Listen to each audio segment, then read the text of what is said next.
तो त्रेता युग की बात है, जिस समय भगवान श्री राम लीला कर रहे थे, उसी समय भगवान श्री भोले बाबा ने देखा। क्या देखा?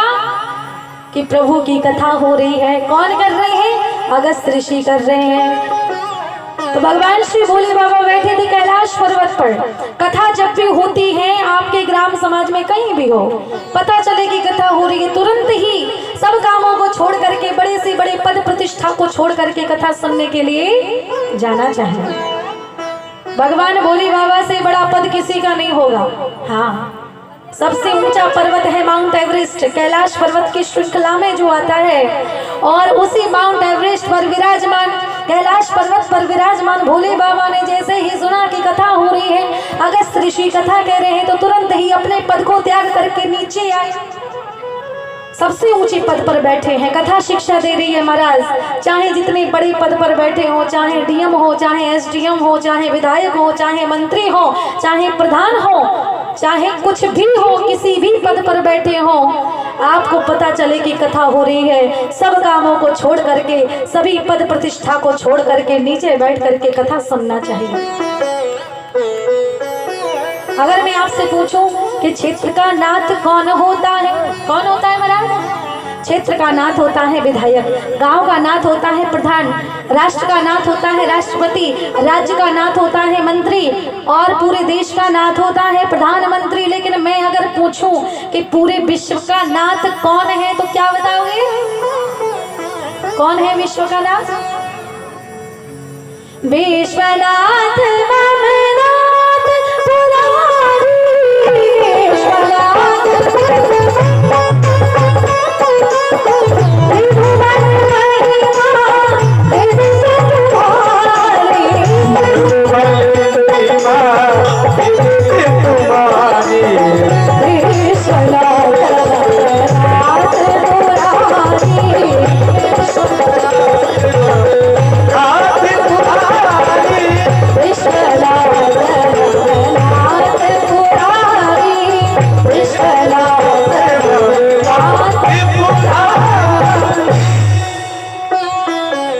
बोल डमरुआ वाले की। तो भोले बाबा सबसे बड़े सरकार हैं, सबसे बड़े नाथ हैं। अच्छा, भोले बाबा को नाथ क्यों कहा जाता है पता है? इसलिए नाथ कहा जाता है, जैसे अमरनाथ, भोलेनाथ कहा जाता है ना, विश्वनाथ। क्यों? ताकि दुनिया का कोई इंसान अपने आप को अनाथ ना समझे। कई लोगों के माता पिता जन्म देते ही चल बसते हैं, तो कोई अपने आप को अनाथ ना समझे, इसलिए महाराज भोले बाबा अपने आप को नाथ कहते हैं। आज जैसे ही भोले बाबा ने देखा कि कथा हो रही है, तो सबसे पहले अपने पत्नी के पास गए, सती के पास। सती, चलो हमारे साथ में कथा सुनने। देखो, ये नियम है, कोई भी धर्म का काम करने जाओ अकेले मत जाओ, बिना पत्नी के मत जाओ। बिना पत्नी के धर्म का काम करोगे तो उसका पूरा फल नहीं मिलेगा, क्योंकि पत्नी अर्धांगिनी होती है। तो महाराज जैसे ही आज माता सती के पास भोले बाबा आए और बोले, सती कथा सुनने चलो। माता सती बोली, प्रभु हमें तो नहीं सुननी कथा। अच्छा ये बताओ कथा कह कौन रहा है वैसे? तो बोले, कथा कह रहे हैं अगस्त ऋषि। बोले, बाबा हमारी इच्छा नहीं है कथा सुनने की। भगवान भोलेनाथ कहने लगे, देवी तुम्हारी इच्छा नहीं है, हमारे लिए चलो, कथा में बड़ा आनंद आता है। माता सती बोली, ठीक है बाबा, नहीं मानते तो चलो चलती हूँ। माता सती और भोले बाबा दोनों लोग साथ में आए, और जैसे ही कुटिया में प्रवेश किया, अगस्त ऋषि ने देखा कि मेरी कुटिया में जगत जननी आई है, और अखंड कोटि ब्रह्मांड नायक राजाधिराज योगीराज श्री भोलेनाथ आए हैं। तो आज उठ करके अपने आसन से दंडवत करने लगे। माता सती ने देखा, बोली ये कैसे कथावाचक है? ये तो श्रोताओं के चरणों में दंडवत कर रहे हैं। नियम तो ये होता है कि श्रोता वक्ता के चरणों में दंडवत करते हैं, लेकिन ये उल्टा कर रहे हैं। कोई बात नहीं, लेकिन अगस्त ऋषि इसलिए झुके कि देखो तो जगत जननी आई है, रंबा जगदम्बा आई है। कथा प्रारंभ की आसन दिया, चंदन वंदन अभिनंदन किया। आसन दे करके भगवान अगस्त्य ऋषि महाराज कथा सुनाने लगे। भोले बाबा तो कथा सुनने लगे, लेकिन माता सती का मन नहीं लगा कथा सुनने का, क्योंकि माता सती का मन अगर कथा सुनने में लगता तो लिखा जाता, गोस्वामी जी ने नहीं लिखा था। कहत सुनत रघुपति गुण कछु दिन तारे गिरिनाथ। कुछ दिन भोलेनाथ कथा सुनते रहे, लेकिन माता सती ने कथा नहीं सुनी, मन नहीं लगा उनका। माता सती तो मेरी मैया तो बस झरों को देखने लगी, नदियां देखने लगी, तालाब देखने लगी, कुटिया देखने लगी, वृक्ष देखने लगी, पुष्प देखने लगी, लेकिन माता सती कथा नहीं सुन रही है। और जो कथा नहीं सुनता है, जो कथा का अपमान करता है, महाराज उसका पद नहीं बढ़ता है, पद घट जाता है। हम नहीं कह रहे, कथा कह रही है। जब कथा सुनने आई थी माता सती तो 10 अक्षर का नाम था, जब कथा का अपमान कर दिया तो केवल 2 अक्षर का नाम रह गया। मुनि सन बेदा मांगे त्रिपुरारी, चली भवन संग दक्ष कुमारी। केवल 2 अक्षर का नाम रह गया, दक्ष कुमारी। पहले माँ कहा था, जगत जननी कहा था, लेकिन जब कथा का अपमान किया तो कुमारी लिख दिया, पति का पद हट गया और दक्ष कुमारी लिख दिया गया। कथा का अपमान किया, जो कथा का अपमान करता है उसका पद नहीं बढ़ता है, पद घटता है। और जो कथा करता है, जो कथा कराता है, जो कथा सुनता है, उसका पद बढ़ जाता है। ये कथा शिक्षा दे रही है। संग सती जग जननी भवानी 10 अक्षर का नाम है। सती जग जननी भवानी 10 अक्षर का नाम, लेकिन कथा का अपमान किया तो 2 अक्षर का नाम रह गया। महाराज कथा शिक्षा दे रही है, हम अपने मुंह से नहीं बना रहे हैं, बुद्धि से। हाँ, तो आज जैसे ही कथा पूर्ण हुई तो भोले बाबा माता सती के साथ में अपने स्थान पे चल दिए। और जैसे स्थान पर चल दिए महाराज, तो रास्ते में भोले बाबा ने देखा भगवान श्री राम उसी समय लीला कर रहे थे। माता सीता का हरण हो गया था, उसी समय सीता मैया को राम जी ढूंढ रहे थे। हे खग मृग हे मधुकर श्रेणी, तुम देखी सीता मृग देखा। भगवान श्री राम लताओं से, बेलियों से, पुष्पों से, झाड़ियों से पूछ रहे थे, क्या तुमने मेरी पत्नी सीता को देखा जिसके मृग के समान नेत्र हैं? पूछ रहे थे सबसे। लेकिन आज भोले बाबा ने देखा राम जी रो रहे हैं। राम जी को रोता देखा तो भोलेनाथ हंसने लगे। क्यों हंसने लगे? इसलिए हंसने लगे कि देखो तो भगवान, हे प्रभु, आप तो इतनी अच्छी लीला कर रहे हो कि आपको कोई पहचान ही नहीं पाएगा कि आप परमात्मा हो या साक्षात नारायण हो या कोई एक सामान्य से पुरुष हो। बिल्कुल एक कामी पुरुष की तरह जो अपनी पत्नी के बिना नहीं रह पाता, ऐसे पुरुष की तरह आप लीला कर रहे हो सरकार। जैसे कोई एक्टर अगर अच्छी एक्टिंग करता है तो डायरेक्टर बड़ा खुश होता है, कितनी अच्छी एक्टिंग की है।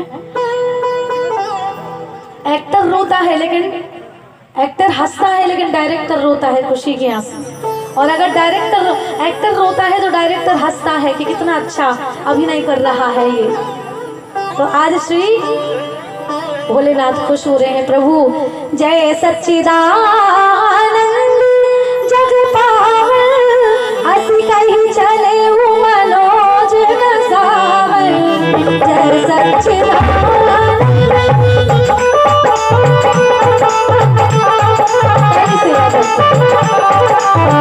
जय सच्चिदानंद जग पावन। जय सिया राम जय सिया राम जय सिया राम जय सिया राम जय सिया राम जय जय जय सिया राम। तो महाराज हुआ क्या? आज सच्चिदानंद कह करके भगवान भोलेनाथ ने प्रणाम किया। अब सच्चिदानंद का मतलब क्या होता है हमने पहले ही दिन बताया था। क्या होता है सच्चिदानंद का मतलब? जो 3 प्रकार के तापों को हरण करे, दैहिक दैविक भौतिक, सारे विश्व का भरण पोषण करे, पालन करे, वो होता है सच्चिदानंद। और जैसे ही जो रो रहे हैं उनको सच्चिदानंद भोले बाबा ने कहा। माता सती कहने लगी प्रभु क्या कर रहे हो, किससे कह रहे हो सच्चिदानंद? भोले बाबा बोले इनसे कह रहे, ये जो एक्टिंग कर रहे हैं ना रोने की, ये परमात्मा है, हमारे ठाकुर हैं। क्या कह रहे हो, ये परमात्मा है? हमें तो कहूँ तो नजर नहीं आ रही ये परमात्मा है, ये तो कोई सामान्य से राजकुमार है जो अपनी पत्नी खोई गई सुबह के चक्कर में घूम रहे हैं, वहां को ढूंढ रहे। जैसे इतना सुना भोले बाबा बोले नहीं देवी, इनकी लीला को हर कोई नहीं समझता। ब्रह्मा जी तक इनकी लीला में भ्रमित हो गए थे। हाँ, ब्रह्मा विष्णु महेश जैसे बड़े बड़े देवता तक भ्रमित हो जाते हैं, ये साक्षात परमात्मा है। मानो मेरी बात। माता सती बोली हम नहीं मानेंगे। अगर ये परमात्मा होते तो इन्हें परमात्मा वही होता है जो कण कण में हो, और परमात्मा अपनी पत्नी को ढूंढते फिरेगा क्या? परमात्मा वही होता है जो कण कण में सब कुछ पता हो, जिसे अंदर बाहर का सब कुछ। भगवान भोले बाबा ने बहुत समझाया देवी, करे बिन करा मैं करहूं विधि नाना, करे बिन करा मैं करही विधि नाना, और मन राखई जहाँ कृपा निधाना। बिना हाथों के बिनु पग चलहि सुनहि बिनु काना, करे बिन करम करहि विधि नाना। बिना पैरों के जो चलता है, बिना कानों के जो सुनता है, ये वही परमात्मा है। भक्तों के भाव के कारण ये रूप ग्रहण करते हैं। जिस प्रकार से पानी का कोई आकार नहीं, लेकिन किसी बर्तन में रख दो और फ्रिज में रख दो तो वो भी आकार ले लेता है। इसी प्रकार से परमात्मा है, वो निराकार है, लेकिन भक्त के भाव के कारण वो साकार हो जाता है। बोलिए हर हर महादेव। बहुत समझाया लेकिन करी देखा हरि जतन बहु। माता सती नहीं माने, बोले हम नहीं मानेंगे। तो भोले बाबा बोले ठीक है, कैसे मानोगी? जो तुम रे मन अति संदेह हो, तो किन जाही परीक्षा ले हो। अगर तुम्हारे मन में इतना भ्रम है तो जाकर के परीक्षा ले लो, जैसा तुम्हें अच्छा लगे सो करो, जैसे तुम्हारा भ्रम दूर हो सो करो। माता सती बोली प्रभु ये अच्छा कहा आपने, अब हम परीक्षा लेंगे बोले भगवान की। सो वहां से माता सती चली और तुरंत ही बुनी बुनी हृदय विचार करी, धरी सीता कर रूप आगे हो या चली पंथ ते जही आवत सुरभू। जहां से भगवान श्री राम चले आ रहे थे, वहीं जाकर के माता सती ने सीता का रूप बना लिया। सोचने लगी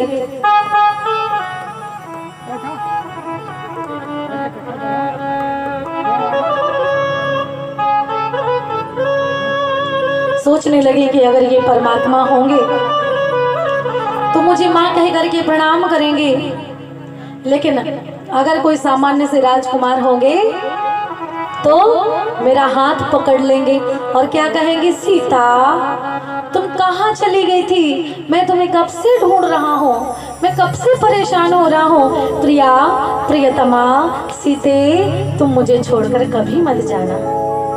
सोचने लगी दूध का दूध पानी का पानी हो जाएगा। अब भी रूप बनाती हूँ सीता का। अब ये पता नहीं चला माता सती को कितनी बड़ी गलती कर रही है? भगवान भोले बाबा माता सीता को अपनी माँ मानते हैं और माता सती ने, भोले बाबा की पत्नी ने माँ का रूप बना लिया। और जैसे ही माँ का रूप बनाया और भगवान राम जी के सामने बैठ गई, आंखों पर दोनों हाथ रख के रोने का नाटक करने लगी। सोचने लगी अगर ये परमात्मा होंगे तो मुझे प्रणाम करेंगे। भगवान श्री राम जैसे ही आए, हाथ जोड़ करके पिता समेत लीन निज नाम, मैं दशरथ पुत्र राम हूँ और माँ मेरी पत्नी का हरण हो गया, इसलिए मैं जंगल जंगल भटक रहा हूँ माँ। लेकिन माँ तुम यहाँ जंगल में अकेली क्यों भटक रही हो? ये दुनिया एक अकेली स्त्री के लिए बहुत ही बुरी है। एक अकेली स्त्री इस दुनिया में सुरक्षित नहीं है। कई ऐसे भेड़िया नजर रखे बैठे हैं कि कब स्त्री अकेली पड़ती है। इसलिए माँ, जिस प्रकार से एक झाड़ू जब गांठ में बंधी होती है रस्सी में तो बड़ी सुंदर लगती है, वो सफाई करती है पूरे घर की कचड़े की, लेकिन वही झाड़ू अगर बंधन से मुक्त हो जाए तो वही कचड़ा बन जाती है। इसी प्रकार से स्त्री है, अगर मर्यादाओं की बेड़ियों में बंधी रहेगी तो ये बड़ी सुंदर लगती है, इसकी सुरक्षा होती है।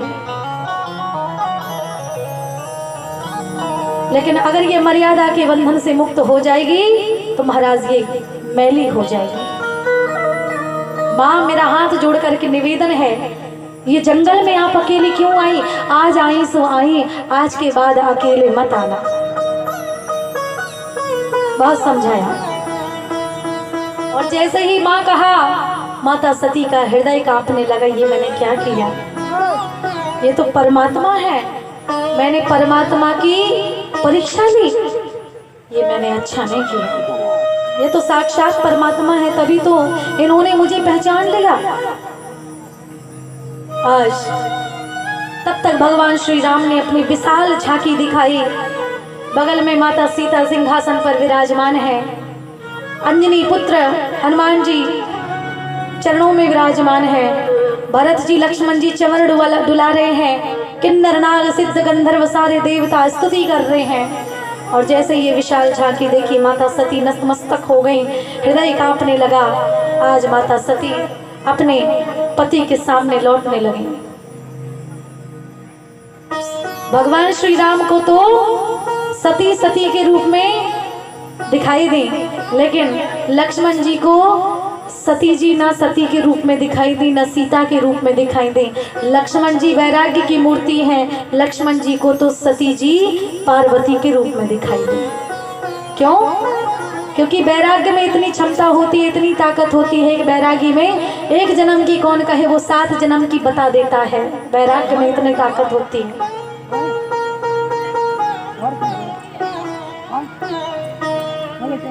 लक्ष्मण दीख उमाकृत वेशा, चकित भयो ब्रह्म हृदय विशेखा। चकित हो गए लक्ष्मण जी भी, सती तुमने क्या किया? ये तुम्हें और कोई रूप ही नहीं मिला। आज माता सती अपने पति भोले बाबा के पास गई। भोले बाबा ने कहा, सती आ गई तुम? अरे आओ आओ।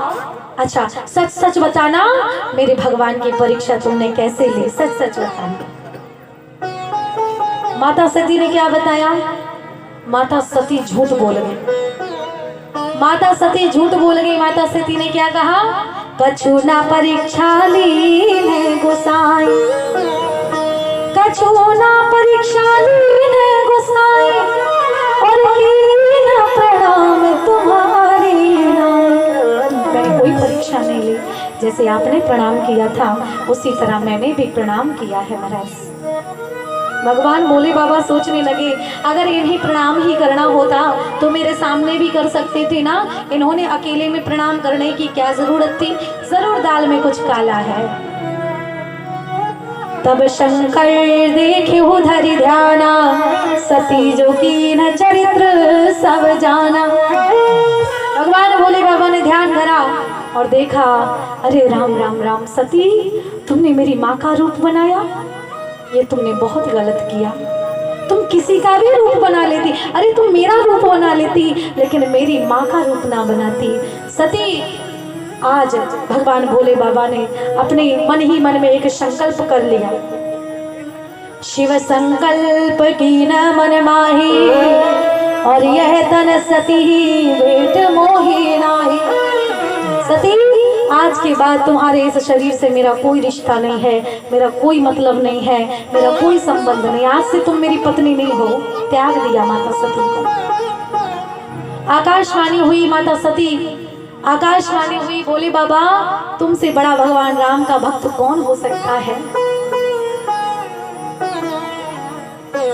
बिनु अघत तजी सती अस नारी, बिना किसी पाप के सती जैसी पवित्र नारी को त्याग दिया। आकाशवाणी हुई तो माता सती पूछने लगी, बाबा क्या प्रतिज्ञा की आपने, कैसा संकल्प लिया, मुझे भी बताओ। अब कैसे बता दे भोले बाबा कि तुम्हें ही तलाक दे दिया है?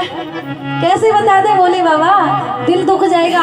और कभी किसी का दिल दुखाना नहीं चाहिए। ये तो याद रखना, इस दुनिया में ना चोरी करना पाप है, ना झूठ बोलना पाप है, सबसे बड़ा पाप है किसी की आत्मा को दुखाना। हमारे कर्मों के द्वारा किसी की आत्मा नहीं दुखनी चाहिए कभी।